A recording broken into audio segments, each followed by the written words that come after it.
Hello friends, তোমরা সবাই কেমন আছো?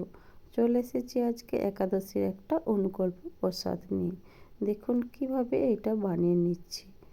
এত সুন্দর স্বাদ হয় যে বলে বোঝানো যাবে না। একবার বাড়িতে অবশ্যই প্রত্যেকে বানাবেন। কমেন্ট করে জানাতে ভুলবেন না যে আপনাদের বানানো আনারসের এই পায়েসটা কেমন হয়েছে। এর জন্য প্রথমে 700 গ্রাম দুধকে আমি ভালো করে জাল করে নিচ্ছি। তার সাথে দিয়ে দিচ্ছি 1 কাপ পরিমাণ চিনি। চিনিটা ভালো করে মিশিয়ে নিতে হবে। এই পর্যায়ে জালটা হাই ফ্লেমেই থাকবে। একটা হাতা দিয়ে অনবরত নাড়তে হবে, নইলে নিচে ধরে যেতে পারে। নাড়তে নাড়তে যখন দুধের পরিমাণ ঘন হয়ে আসবে তখন কড়া থেকে নামিয়ে নিতে হবে। দেখুন দুধটা নামানোর জন্য উপযোগী হয়ে গেছে। এই পর্যায়ে আমি কড়া থেকে এটা নামিয়ে নেব একটি অন্য পাত্রে।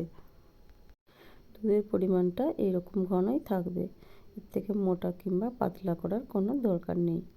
এরপর একটি আনারসকে আমি গ্রেট করে নিয়েছি। ওই গ্রেট করা আনারসকে ওই কড়ার মধ্যেই দিয়ে দেবো। দিয়ে একটু নেড়ে চেড়ে নিয়ে ওর মধ্যে দিয়ে দেবো 1 কাপ পরিমাণ চিনি। চিনিটা দিয়েও ভালো করে নাড়তে থাকতে হবে। দেখুন আমি চিনিটা দিয়ে দিচ্ছি। চিনিটাকে ভালো করে মিশিয়ে নিতে হবে।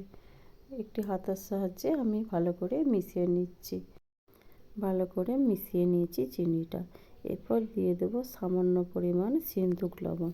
যেহেতু এটা আমি একাদশীতে ব্যবহার করছি অনুকল্প হিসাবে, তাই সিন্দুক লবণ দিলাম। এরপর 1 চামচ পরিমাণ কাজু বাদাম এবং 2 চামচ পরিমাণ কিশমিশ দিয়ে ভালো করে নেড়ে নিতে হবে। কন্টিনিউয়াসলি নেড়ে যেতে হবে, নইলে নিচে ধরে যেতে পারে। নাড়তে নাড়তে যখন মোটা হয়ে যাবে তখন গ্যাসের ফ্লেমটা বন্ধ করে দিতে হবে। দেখুন হয়ে এসেছে। এবার গ্যাসের ফ্লেমটা বন্ধ করে কিছুক্ষণ ঠান্ডা করে নেব। ঠান্ডা করে নেওয়ার পর তারপর দুধের মিশ্রণের মধ্যে দিতে হবে, নইলে কিন্তু এটা কেটে যেতে পারে। ঠান্ডা করে নিয়ে আনারসের তৈরি মিশ্রণটা দিয়ে দিচ্ছি ক্ষীরের মধ্যে। এটা ঠান্ডা করে নিয়েই দিতে হবে, নইলে কিন্তু একদম ছানা কেটে যাবে আর খেতে ভালো লাগবে না। সমস্ত আনারসটা দিয়ে দিয়েছি। এবার ভালো করে মিশিয়ে নিতে হবে। ভালো করে মিশিয়ে নিচ্ছি। দেখুন তৈরি হয়ে গেল অপূর্ব স্বাদের অতুলনীয় একটা আনারসের পায়েস। প্রত্যেকের কাছে অনুরোধ রইল এই পদ্ধতি অনুসরণ করে আপনারা একবার আনারসের পায়েসটা বানিয়ে দেখবেন।